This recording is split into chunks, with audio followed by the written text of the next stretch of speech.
involtini. Little thin slices of meat filled with the stuffing and then rolled up.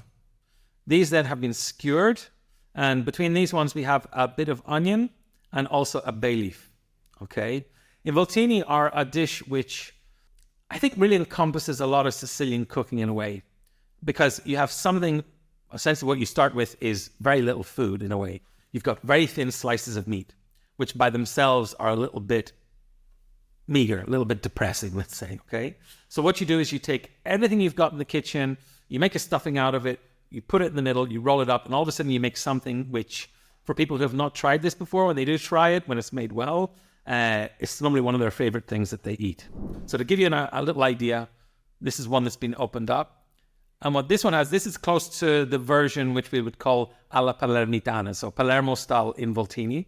So it's beef, very thin slices of beef. In the middle there we have breadcrumbs, sautéed onion, we have pine nuts and currants, we have parsley, maybe some mint.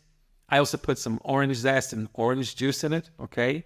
This is back to what I mentioned from the pasta alla norma dish, in that it was strange because it has a strict ingredient list. This one definitely does not have a strict ingredient list, okay? If you want to call it alla palermitana, it probably has breadcrumbs and cheese in it.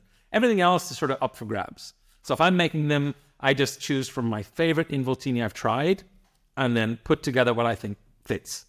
But even if you go to a good butcher to get involtini, they may have 10, 15 different types of involtini, different types of meat, different types of fillings. You'll get traditional versions from different parts of Sicily. So you've got Trapanese from Trapani, they're the small ones. Messinese from Messina, they're sort of very thin. They'll have just layers of ham and cheese, and they're rolled up and then cut and then skewered. So it's a recipe which varies a lot. The word involtini encompasses a lot of things, okay? So you might even see it 3 or 4 times on the same menu. The basic premise is the same. You've got something which is thin. You have a stuffing in the middle and it's rolled up. That's basically the thing they all have in common.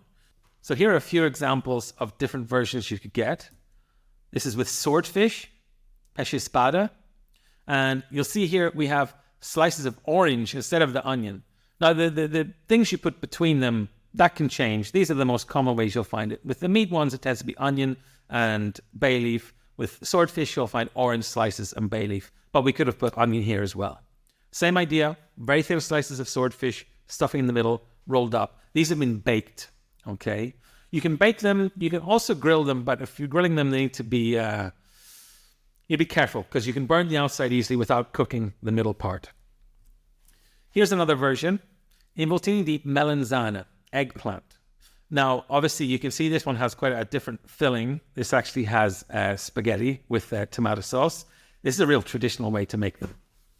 But it also shows you how flexible they can be, okay? It is traditional to do the eggplant filling with the pasta, but you'll also very often find them with a similar filling to what we had in the meat version, with the breadcrumbs and the pine nuts and the currants.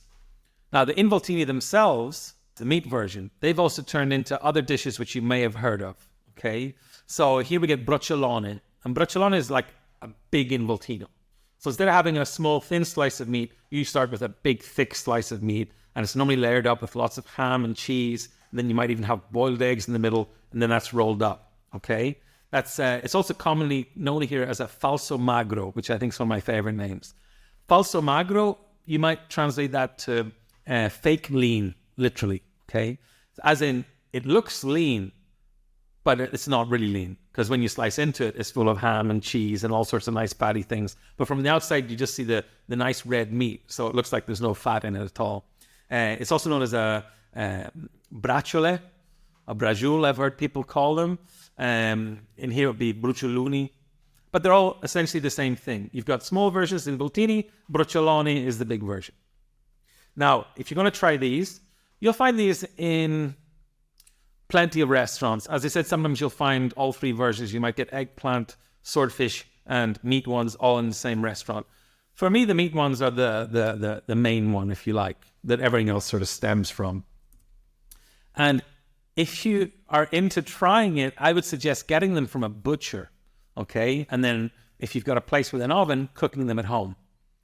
Now, this butcher is where I first really fell in love with involtini, because they actually put the orange juice in it. That's where I got that idea from. And as I said, when you walk into a good butcher, there could be 10 or more different variations of Involtini. Here in Palermo, they're just known as Involtini Classico, the one that I'm talking about. But by all means, try some of the other ones. If you want to try them out, there's one restaurant in particular that I will normally always get Involtini when I go to. And that's not in Palermo. It's actually in a place called Cacamo. And the restaurant is a Castellana. Okay. Now, in fact, when I go to this place, I tend to always order the same thing. Not just the Involtini, but they also do tagliatelle al ragù di cinghiale. So that's tagliatelle pasta with wild boar ragu. And it's particularly good as well. So I tend to always get those two things. This is a great place to visit. Cacamo itself is a beautiful little town. Right above this restaurant, there's an old castle which you can visit. So, or you can walk off your lunch or go there early to see the castle before lunch. But I recommend that as a good place to go.